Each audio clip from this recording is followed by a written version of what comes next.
তোকে আমি 100 দিন বলেছি তোকে পড়ালেখা করতে হবে না, আমার সাথে হোটেলে কাজে কাজ কর, কাজ করে খা। তা না তুই পড়ালেখা করবি, পড়ালেখা করে ধনী হবি তুই। তোর বাপে মারা যাওয়ার পরে আমাকে বিপদে ফেলে রেখে গেছে।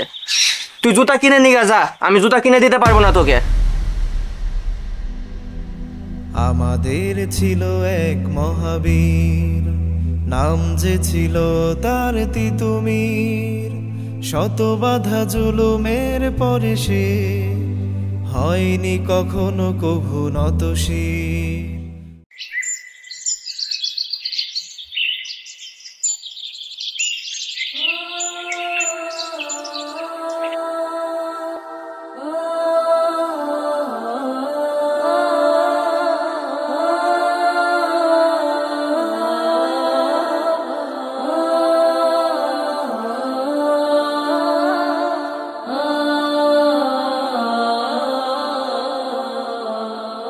গোলাম রাব্বি, ওই গোলাম রাব্বি।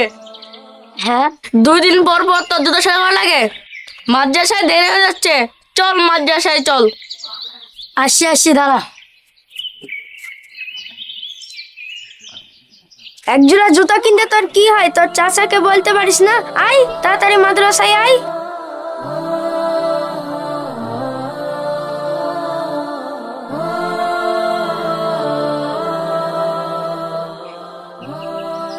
ইস, দূর, প্রত্যেক সপ্তাহে তো 3 দিন করে জুতা ছিঁড়ে যায়।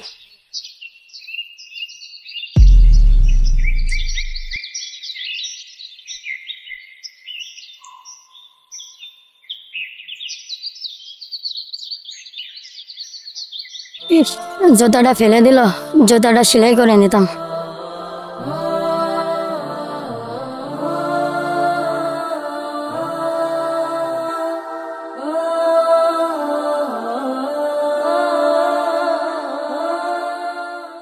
Roll number 1, roll number 1। এই রোল নাম্বার 1 কোথায়? হুজুর, ও তো আসে নাই। কিন্তু ও তো ভালো ছাত্র, প্রতিদিন মাদ্রাসায় আসে, আজকে আসে নাই কেন? হুজুর, ওর তো জুতা ছিঁড়ে গেছে। ও আচ্ছা, ঠিক আছে তুমি বসো। রোল নাম্বার 2, লাব্বাইক। রোল নাম্বার 3, লাব্বাইক। Roll number 4। লাব্বাইক।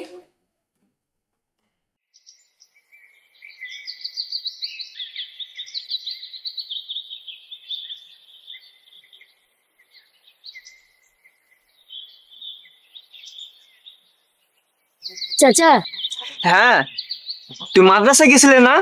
জি, মাদ্রাসায় যাচ্ছিলাম, যাওয়ার পথে রাস্তায় জুতাটা ছিঁড়ে যায়। আপনি কি আমাকে নতুন এক জোড়া জুতা কিনে দেবেন? তোকে জুতা কিনে দেবো? আমার নিজের পায়ে তো জুতা নাই। তোকে না কিছুদিন আগে জুতা কিনে দিলাম।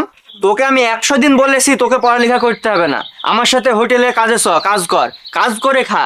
তা না তুই পড়ালেখা করবি, পড়ালেখা করে ধনী হবি তুই। তোর বাপে মারা যাওয়ার পরে আমাকে বিপদে ফেলে রেখে গেছে। তুই জুতা কিনে নিয়ে যা, আমি জুতা কিনে দিতে পারবো না তোকে।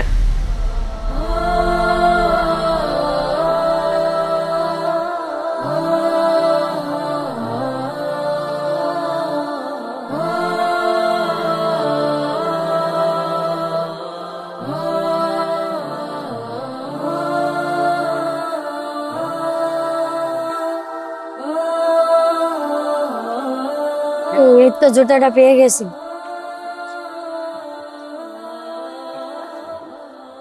আরে আমার আরেকটা জুতা কই? এখানে তো রেখে গেছিলাম।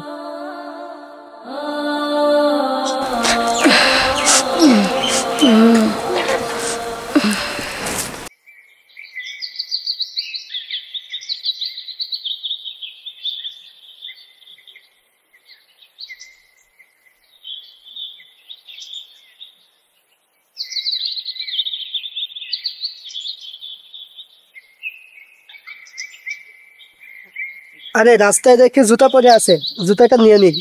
যাক, ভালোই হলো। এই গতকাল তোমাদের বাড়ি কাজ দেওয়া হয়েছিল, তা বের করো।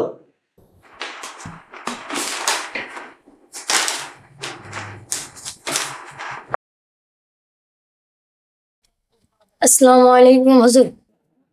ওয়ালাইকুম আসসালাম। কি ব্যাপার গোলাম রাব্বি, তোমার এত দেরি কেন? আর তোমার পায়ের জুতা কোথায়? হুজুর আমার পায়ের জুতা ছিঁড়ে গেছিল তো, এই জন্য আসতে দেরি হয়ে গেছে। ও আচ্ছা, ঠিক আছে, তুমি ভিতরে এসে বসো। এই কি লিখছো এটা তুমি? এটা কোথায় থেকে আসলো? আমি কি তোমাদের এভাবে শিখাইছি? এটা হয় নাই।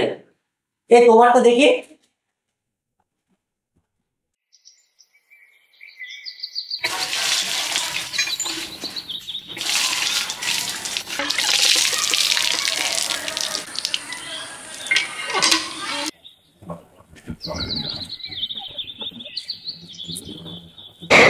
গোলাম রাব্বি, তোর জন্য হুজুর এই জুতাটা গিফট করেছে।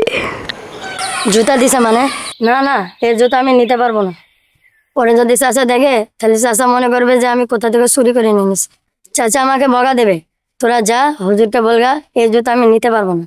আচ্ছা, তাহলে তুই তাড়াতাড়ি মাদ্রাসা চলে আয়।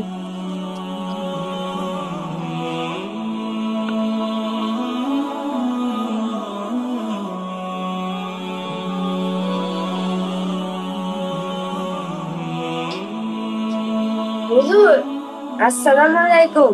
ওয়ালাইকুম আসসালাম। হুজুর, গোলাম রাব্বি তো জুতাটা নেয়নি। ও আচ্ছা, ঠিক আছে, তাহলে জুতোটা তোমরা টেবিলের উপরে রাখো, যাও। এভাবে দিলে তো নেবে না, বুঝতেই পারছি। দেখি ক্লাসে কোনো একটা ব্যবস্থা করতে হবে। আসসালামু আলাইকুম ওয়া রাহমাতুল্লাহ। তোমরা সবাই কেমন আছো? তোমাদের জন্য আজকে একটা পুরস্কার নিয়ে এসেছি, জুতা। ব্ল্যাকবোর্ডের দিকে সবাই তাকাও। আমি একটা অঙ্ক দিব, এই অঙ্কটা যে পারবা তার জন্য জুতা পুরস্কার দেব। তোমরা সবাই খাতা বের করো।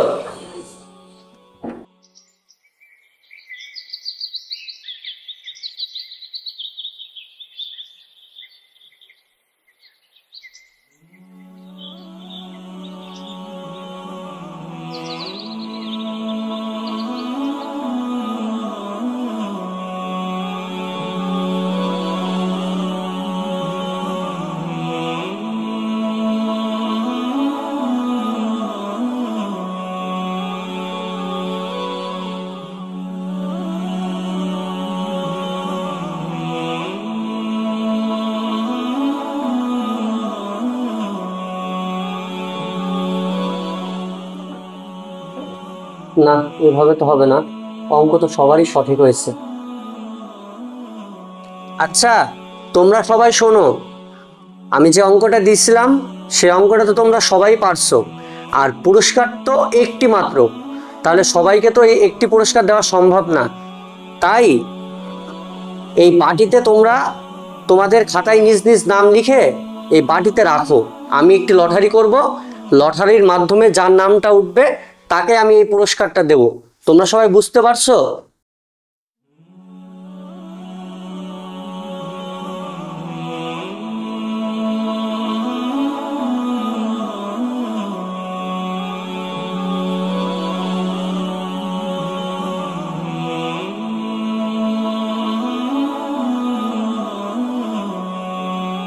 আচ্ছা, আমি এখন লটারির নামটি তুলতে যাচ্ছি।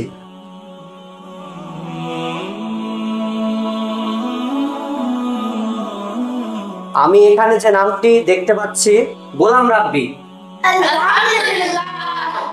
গোলাম রাব্বি, তুমি এসে তোমার পুরস্কারটি নিয়ে যাও।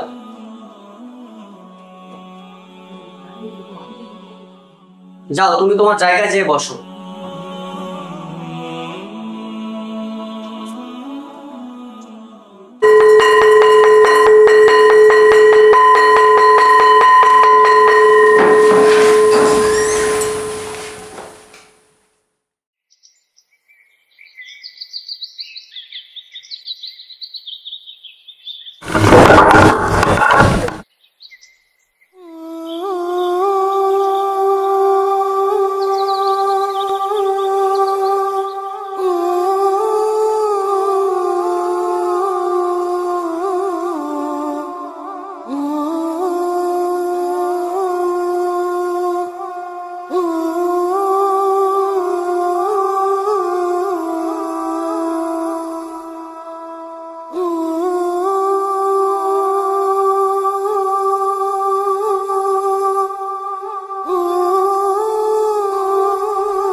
হুজুর, মাদ্রাসা তো ছুটি হয়ে গেছে, আপনি এখনো যান নাই, আর আপনি কান্না করতেছেন কেন? আসলে হুজুর, আপনি তো জানেন যে আমাদের মাদ্রাসায় একজন এতিম ছাত্র আছে। ও প্রতিদিন রাস্তা দিয়ে ছেঁড়া স্যান্ডেল পরে আমার মাদ্রাসায় আসে। তো আমি আমার মাদ্রাসার একজন ছাত্রকে দিয়ে ওর জন্য নতুন একটি জুতা কিনে পাঠাইছিলাম। তো জুতা যখন ওকে দিতে গেছে আমার মাদ্রাসার ছাত্র, তখন সে জুতাটা নেয় নাই, কারণ ও হচ্ছে এভাবে দিলে নেবে না। তো তখন আমি আরেকটা বুদ্ধি করি যে আমি একটা অঙ্ক দিব, ওই অঙ্কটার মাধ্যমে যে পারবে অঙ্কটা তাকে আমি জুতা পুরস্কার দেব। আর ও আমাদের মাদ্রাসার মধ্যে ভালো ছাত্র। তো আমি যখন অঙ্কটা দিই, ওই অঙ্কটা সকল ছাত্রই সমাধান করেছে। তখন পুরস্কার তো মাত্র একটি, আমি তো সবাইকে পুরস্কার দিতে পারিনি। তখন আবার চিন্তা করলাম যে সবার খাতায় নাম লিখে আমি একটা বাটিতে রাখি এবং লটারির মাধ্যমে এই নামটা যার নাম উঠবে তাকে আমি পুরস্কারটা দেব। তাহলে আপনি এই জন্যই কান্না করছেন? না হুজুর, আমি এজন্য কান্না করছি না। আমি কান্না করছি এজন্যই যে ওই বাটিতে সবাই ওই গোলাম রাব্বির নামটা লিখেছে। আপনি দেখেন, সবাই ওকে এতটা ভালোবাসে যে ওদের নিজের নাম না লিখে ও সবাই গোলাম রাব্বির নামটা লিখেছে। এই জন্য আমি কান্না করছি হুজুর।